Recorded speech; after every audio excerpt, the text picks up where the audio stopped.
क्योंकि आज उपराष्ट्रपति चुनाव में एक किसान परिवार तेलंगाना छोटे गांव से खुद के गांव में पाठशाला नहीं है तो अगले गांव में जाकर पढ़ाई लिखाई करके उस्मानिया यूनिवर्सिटी से लॉ ग्रेजुएट बनकर हाई कोर्ट जज of Andhra Pradesh, Goa Lokayukta chairman, supreme court justice तक एक तेलंगाना किसान का लड़का उतना दूर पहुंच गए। आज India alliance justice Sudarshan Reddy को अपने तरफ से उम्मीदवार बनाए। इसीलिए आज हमारे कैबिनेट और कांग्रेस पार्टी तेलंगाना के जनता की ओर से और तेलुगु जाति के तरफ से हमारी गुजारिश ये है कि Telugu Desam, Jana Sena, YSR, BRS and MIM सब राजनीतिक दल नेता लोगों से एक ही गुजारिश है, हम सब लोग इकट्ठा होकर जस्टिस सुदर्शन रेड्डी जीतने के लिए कोशिश करना। क्योंकि पीवी नरसिंह राव जी के बाद ऐसा मौका नहीं मिला तेलंगाना की ओर से। इसीलिए आज इंडिया अलायंस के उम्मीदवार कोई राजनीतिक दल से उनका कोई लेना देना नहीं है, वो लीगल एक्सपर्ट, कॉन्स्टिट्यूशनल एक्सपर्ट, लगातार देश के लिए सेवा किए ऐसे जस्टिस सुदर्शन रेड्डी को आज के तारीख में हम सब लोग मिलकर मदद देने का जरूरत है। जिस दिन पीवी नरसिंह राव जी इस देश की प्रधानमंत्री बने उस दिन तेलुगुदेशम पार्टी अध्यक्ष एनटी रामाराव जी ने नंद्याल बाई इलेक्शन चुनाव में किसी उम्मीदवार को खड़ा नहीं किए, क्योंकि एक तेलुगु प्राइड पीवी नरसिंह राव इस देश के प्रधानमंत्री बने तो हमारे सबका विकास, हमारा सबका पहचान।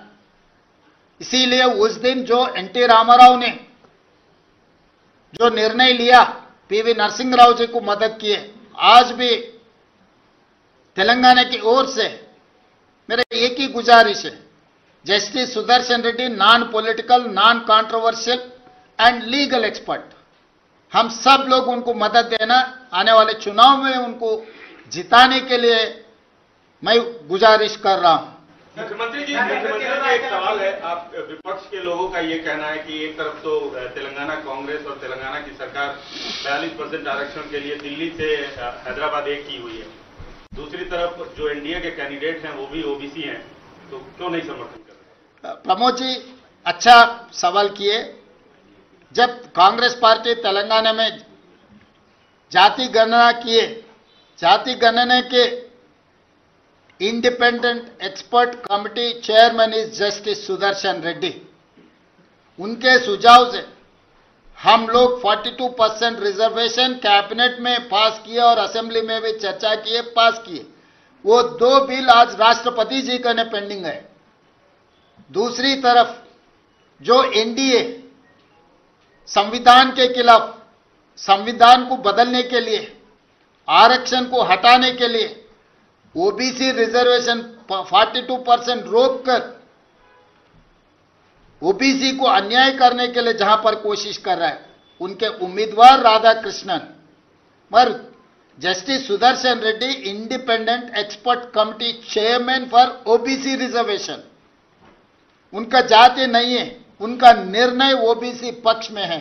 इसीलिए आप सब लोगों से, जितने लोग ओबीसी के पक्ष में खड़ा कर रहना चाहता है, सुदर्शन रेड्डी के साथ जोड़ना है, क्योंकि Sudarshan Reddy ji independent experts committee chairman, he has done lot of efforts for OBC reservation to increase up to 42%. He has given all those suggestions, education, employment, political reservation, ये सब चीजों के लिए सुदर्शन रेड्डी ने मदद की। वो official independent experts committee chairman, इसीलिए कांग्रेस पार्टी वो इंडिपेंडेंट एक्सपर्ट कमेटी चेयरमैन आज भी is expert, is legal expert, is constitutional expert, इसीलिए हम लोग उनको उम्मीदवार खड़ा किए। इसीलिए हम सब लोग उनको मदद दे रहे हैं। राधा कृष्णन जी अगर जीत गए तो ओबीसी को अन्याय हो जाएंगे। 42% रिजर्वेशन सोच भी नहीं सकते। मगर वही सुदर्शन रेड्डी अगर वाइस प्रेसिडेंट बन गए तो हमारे 42% मिलने वाले। इसीलिए सबसे ज्यादा लाभ ओबीसीओं को सुदर्शन रेड्डी जीत में है। इसीलिए प्रमोद जी आप सब लोग इकट्ठा होकर इस बार हमको मदद देना है।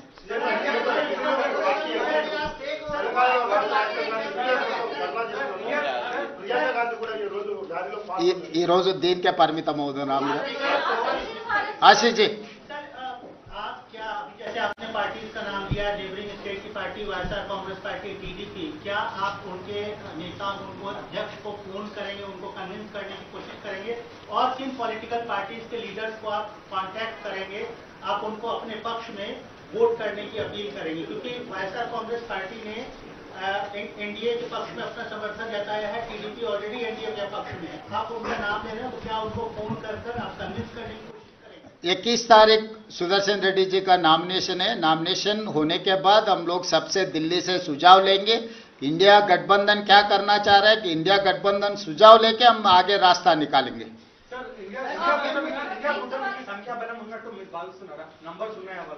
ఆత్మ ప్రబోధానుసారము ఓటేయండి అని విజ్ఞప్తి చేస్తున్నాము।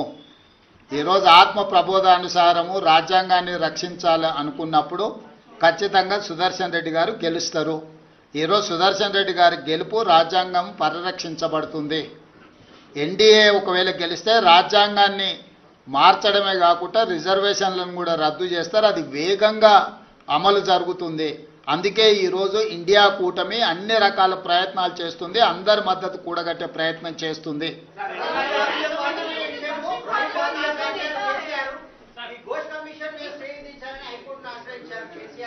ఇప్పుడు రాష్ట్రపతి ఉపరాష్ట్రపతి రాజ్యాంగానికి సంబంధించినవి మాట్లాడుకున్నాం।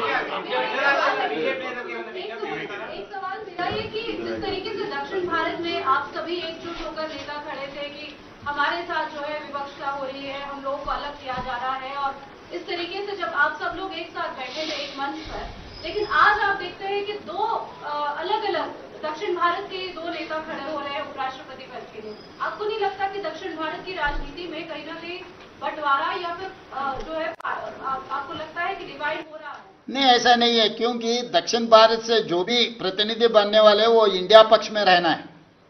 क्योंकि आज दक्षिण भारत को विभाजन करने में भाषा पे और प्रांत के नाम पे जो विभाजन करने वाले उनके खिलाफ लड़ रहे। हम देश को जोड़ने के लिए कोशिश कर रहे हैं। क्योंकि आज आप चुनाव में देख रहे हैं, इलेक्शन कमीशन का एटीट्यूड भी आप देखें तो महाराष्ट्र में 4 महीने में 1 करोड़ वोट जमा कर दिए। बिहार में अभी चुनाव है, कुछ कम 55 लाख वोट निकाल दिए। तो ऐसे समय पर जो संविधान को बचाने वाले हैं उनके साथ में जोड़ना है। ये नॉर्थ साउथ की मामला नहीं है, ये संविधान की मामला है। संविधान को आगे लेकर जाना है। इसीलिए हम लोग, ये हमारा सबसे एक ही गुजारिश है, इंडिया गठबंधन बंगाल में है, दिल्ली में है, गुजरात में भी है, सब जगह में है। तो ये सवाल नॉर्थ और साउथ का नहीं है। ये सवाल ऐसे है कि संविधान बचाने वाले, संविधान को हटाने वाले के बीच में ये चुनाव है। नहीं, ये तेलंगाना वर्सेस तमिलनाडु नहीं है। संविधान को बचाने वाले, संविधान को हटाने वाले दोनों के बीच में ये चुनाव लड़ाई हो रहा है। सर, आप टीडीपी और जनसेना को अपील कर रहे हैं कि सुदर्शन रेड्डी जी को सपोर्ट करें, लेकिन आज सुबह नारा लोकेश जी जो है वो सीपी रामाकृष्णन जी को मिले थे और उन्होंने एनडीए को सपोर्ट किया है। जब तक तो जस्टिस सुदर्शन रेड्डी का नाम डिक्लेयर नहीं हुए, जब मल्लिकार्जुन खड़गे जी अनाउंस करने के बाद ये सब सारे हो रहे हैं। इसीलिए हम लोग क्यों अभी इमरजेंसी प्रेस मीट लगाए, इसीलिए अभी वोट बहुत दूर है। अभी जो मदद दी है अभी तेलंगाना के लिए और तेलुगु के लिए एक प्राइड है। इसीलिए वो लोग फिर रीअसेसमेंट कर लेके वो उनका एसोसिएशन जहां पर भी हो, ये चुनाव नॉन पॉलिटिकल के वोटिंग के लिए हम मांग रहे हैं।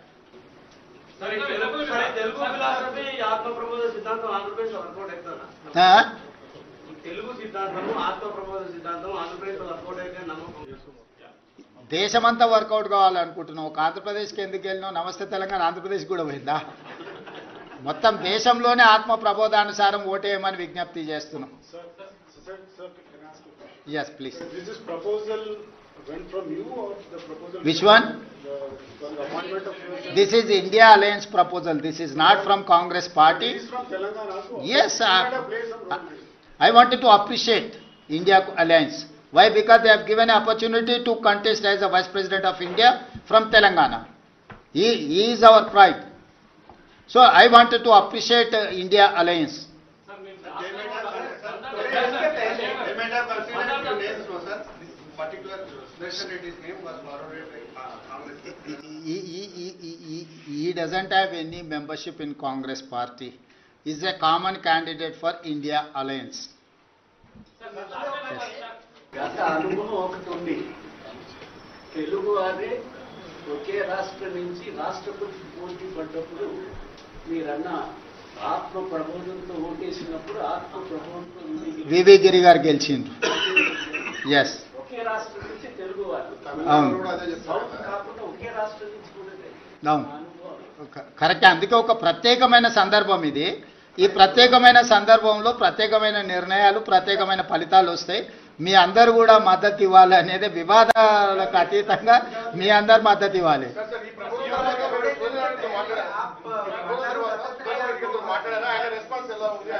ఇక వారి రెస్పాన్స్ వారే చెప్తారు. ఇప్పటి వరకు మా విజ్ఞప్తి వరకే పరిమితం అవుదాం.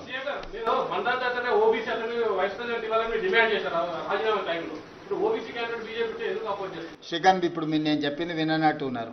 మేము తెలంగాణ రాష్ట్రంలో మొత్తం జనాభా లెక్కలేసి బలహీన వర్గాల లెక్కలు తేల్చి బలహీన వర్గాలకు 42% రిజర్వేషన్లు ఇవ్వాలని నిర్ణయం తీసుకున్నది ఇండిపెండెంట్ ఎక్స్పర్ట్స్ కమిటీ సూచన మేరకు.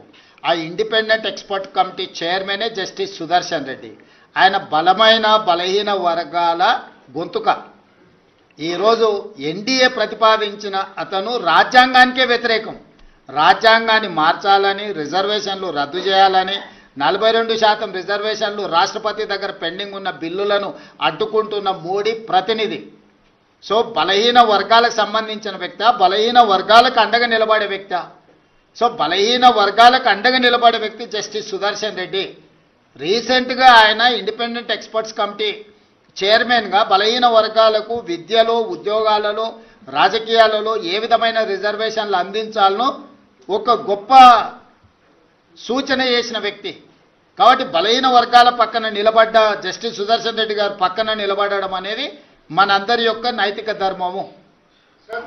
తెలంగాణ వాసిగా జస్టిస్ సుదర్శన్ రెడ్డి గారిని ఇండియా కూటమి ప్రకటించడం మీ మీద పెద్ద బాధ్యత పెట్టినట్టే. దానికి ఎలాంటి ప్రణాళికతో మద్దతు కూడగట్టే ప్రక్రియ? ఇదే ప్రణాళిక. అందరు ఇంతమందిని కూడగట్టి ఈరోజు మీ అందరి దగ్గరకు వచ్చి మొదటి మిమ్మల్ని విజ్ఞప్తి అప్పీల్ చేయడం ద్వారా ఈరోజు మొదటి అడుగు ముందుకు వేసినాం. అందుకే ఒక్క నిమిషం కూడా ఆలోచన చేయలే, ఎంబడే నిర్ణయం తీసుకొని ముందుకు వచ్చేసినాం.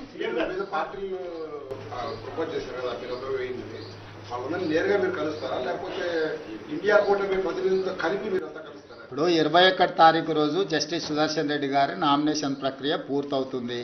ఆ తర్వాత ఇండియా కూటమిలో కూర్చొని చర్చించుకొని భవిష్యత్ కార్యాచరణ ఏ విధంగా ఉండాలనో అందరి సలహా సూచనలు తీసుకొని ముందుకు వెళ్తాం. మొట్టమొదటి ప్రయత్నంగా మన వాళ్ళందరికీ నేను విజ్ఞప్తి చేస్తున్నాం, మనందరం ఒకటిగా ఉందాం, మన వాడిని గెలిపించుకుందాం.